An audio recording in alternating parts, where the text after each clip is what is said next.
योगी के डर से हो गई थी खामोश, जिहाद के लिए आई थी हिंदुस्तान। दिल्ली बेंगलुरु टारगेट पर थे। 8 मई के फोन बिल ने सीमा हैदर का झूठ पकड़वाया। भारतीय टीवी पर बैठकर फूफी कोडवर्ड से पाकिस्तानी आकाओं को पहुंचाती थी मैसेज। गेटअप बदलने की मिली थी 1 साल तक ट्रेनिंग। 70,000 रुपए में खरीदा था फोन। पेशेवर लोगों ने किया था सीमा का मेकओवर। लखनऊ में पकड़ा गया सीमा के साथ आया जासूस। आईबी ने भी खोल दिए राज। रोते और चिल्लाते कटी सीमा की रात। नेपाल में फर्जी नाम से रुके थे सीमा और सचिन। काठमांडू के होटल न्यू विनायक के कमरा नंबर 204 का सच अब सामने आ चुका है, क्योंकि इसी कमरे में रुके थे सीमा और सचिन। होटल मैनेजर ने दोनों को पहचान लिया है। उसने खुलासा किया कि एक होटल के कमरे में ही दोनों की शादी हुई थी। ये दोनों किसी मंदिर में नहीं गए थे, बल्कि होटल के बंद कमरे में दोनों ने शादी कर ली। होटल के रजिस्टर में इन्होंने अपना नाम कुछ अलग लिखवाया था। दोनों के हिंदू नाम थे। सीमा का असली प्लान भी अब एटीएस के समझ में आ चुका है। यकीन मानिए, अगर यूपी में योगी आदित्यनाथ की सरकार नहीं होती तो सीमा हैदर बहुत बड़ा कांड कर चुकी होती। किसी तीसरे शख्स की मदद से पूरी तैयारी के साथ सीमा को भारतीय सीमा में दाखिल करवाया गया। सीमा ने बाकायदा पूरी तैयारी के साथ अपना ड्रेसअप इस तरीके से बनाया कि वो ग्रामीण भारतीय महिला लगे, ना कि बाहर देश की महिला। नेपाल भारत की सीमा की सुरक्षा एसएसबी के जवान करते हैं। सीमा पर हाई रेजोल्यूशन कैमरे लगाए गए, जहां से किसी का भी बच पाना या भागना नामुमकिन है। लेकिन वहां के सारे वीडियो फुटेज खंगाल लिए गए, पर सीमा सचिन नहीं मिले। ऐसी आशंका है कि गरड़िया का वेश धरकर सीमा और सचिन दोनों बॉर्डर को पार कर गए। बच्चों को भी इसी हिसाब से गेटअप दिया गया, जिससे किसी को शक नहीं हो, और सीमा सचिन भारत में दाखिल हो गए। सीमा हैदर के मामले में सबसे हैरान कर देने वाला खुलासा तो लखनऊ से हुआ, जहाँ सीमा का एक बड़ा राजदार पकड़ा गया। सीमा हैदर को गेटअप बदलने के लिए प्रोफेशनल ट्रेनिंग मिली।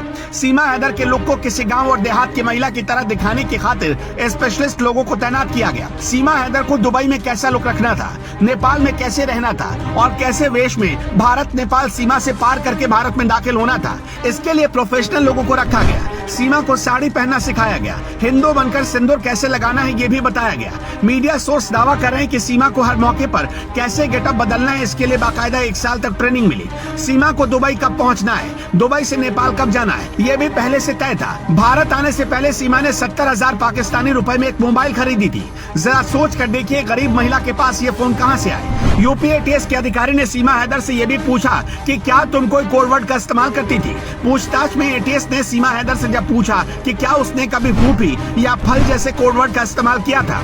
आपको बताते चले कि पाकिस्तानी खुफिया एजेंसी आईएसआई के कामकाज की कोड लैंग्वेज में फूफी उस शख्स को कहा जाता है जो अपने देश की जानकारी आईएसआई तक भेजने का काम करता है। वहीं फल कोडवर्ड का इस्तेमाल रुपयों के संदर्भ में किया जाता है। यूपी एटीएस ने सीमा हैदर से ये भी पूछा कि तुम इतनी शुद्ध हिंदी कैसे बोल लेती हो, तुम्हें हिंदू रीति रिवाजों के बारे में कैसे पता चला।